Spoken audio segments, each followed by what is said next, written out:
Hello everyone, welcome back to Cycling Unboxed. Today we have got the Canyon Grizl aluminium version.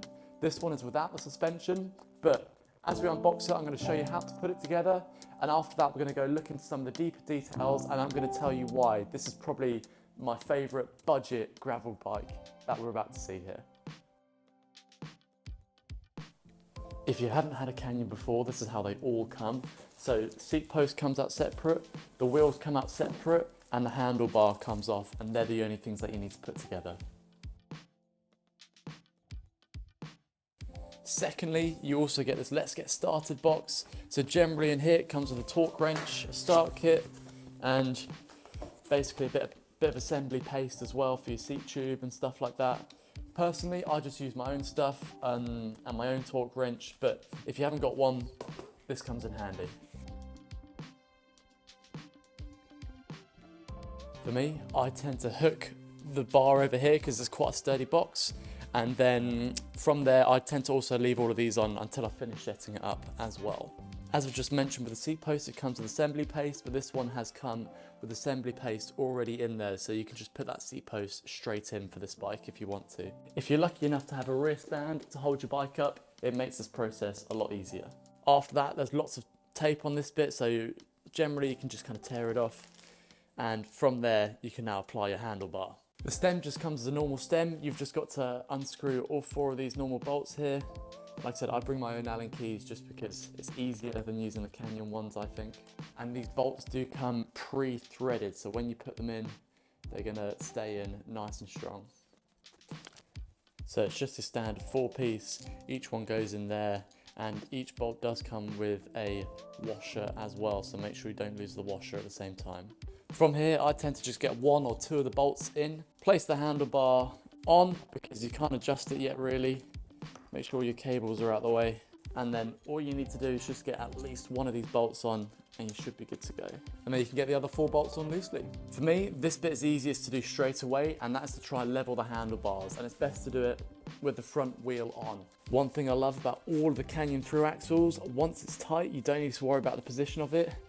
All you have to do is pull it and you can spin it, and then it will slide back in. From here, I tend to pre-tighten 1 or 2 of the bolts. Generally I go from corner to corner, but you can just do the top ones if you would like to, just until there's some resistance there so the bars don't move much, but you can still move them. So I've got the bars to a point now where they're tight, but if I put some force through it, they'll still move a little bit, so they're not fully tightened yet, and I'm just going to check the level of them. And as you can see here, they're a little bit too tilted up for me, so I'm just going to tilt them down a smidge. Check from the side again, and I'm now happy with the position of the bars. For you, if you haven't got a torque wrench, you can use the Canyon torque wrench, and you just want to go to 5 Newton meters, so keep twisting until it goes up to 5. For me, I've got a normal torque wrench, so I'm going to use that. The pattern that I personally go for here is I go top corner, bottom corner, top corner, bottom corner, and that tends to get a more even pressure onto the handlebars. Although these are aluminium, so I'm not so stressed about it. Of course, the saddle's pretty self-explanatory. You want to just slide it in until the place where you think is the right saddle height for you, and from there you can just tighten up. When you tighten up the saddle, make sure you're at top down view, because you don't want the saddle to be pointing this way or that way. You want it to be directly straight in line with the frame. On all of the Canyon seat posts, they generally have a scale here where you can range within your seat post, so generally I'd stay within the range of here, but if you're buying the bike of the right size, this shouldn't be a problem anyway. Now you can finish up and take all of your extra little bits and bobs off. Generally with Canyons, I tend to find that they come with the discs rubbing, so if you give it a spin, you will either hear it or not. But for this bike, I found like I've put my ear close to it and there's no disc rubbing at all, so there's no need to adjust the caliper. On Canyon, the shifting on both the front and the rear will come up set up for you, so you don't need to worry about adjusting the shifting. It should come ready to go. So that's how you put the bike together. Now what we're going to do is I'm going to bring you in for a closer look at some of the features that this bike has, the paint job, and then finally at the end we are going to weigh the bike in and see what it actually weighs from the factory. This one here is a size medium, so this will fit me too, even at 6'4", as I've ridden the Grizl on size medium before. The first thing that I want to look at is the mounting points, and to begin with I'm going to start with the top tube mounting point here. You only tighten these up to 2 Newton meters, torque 2 Newton meters. These top bolts here are always standard, so no matter which frame bag you'll buy, the width will fit these bolts. Next up, you've got a lot of options for the front here. So you've got 3 bolts on either side. So if you want to carry some more panniers along the front, you've got the options here.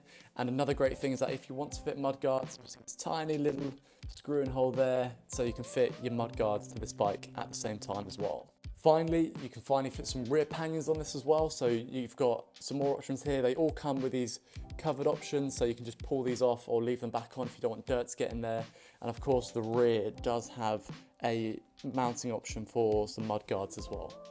One final location for the mounting points is under here. So if you've got some extra storage option that you want to keep there, those are there if you need them. In terms of frame protection, this bike actually doesn't come with much like some of the other Canyons do. You've only got a little bit on the front here, the same on the other side, and you've got a nice like thick rubber chain guard on there, and also a little bit of rubber underneath here for any stones kicking up. So with the Grizl here, it does actually come with some protector tape, so you can see all the locations here dotted in orange where you can place the protector tape that it comes with, and it's just got that sticker guide, and it also comes lettered with all the locations, so it should be fairly easy to put them on. For the tyre clearance themselves, so the Grizl has a 50mm tyre clearance, so you've got loads of tyre clearance in there, and of course that includes the back. It wouldn't just be 50mm for the front of the bike. For the paint job itself, they call this matcha. For me, it's kind of like a really light minty green, and actually I love it. In terms of decals, you've got a little bit of change in colour here, where you've got some mud splatter marks or some faux mud splatter marks, the normal Canyon logo on the front and the normal Canyon logo on the side as well. And I'll just try and give you my best to do a close-up of the coloured paint job so you can see what it looks like. All of the accent features and numbers the torque numbers are all in red here, so you can see that they're all guided for you, and you don't need to look hard to find out what torque to put each one of them at.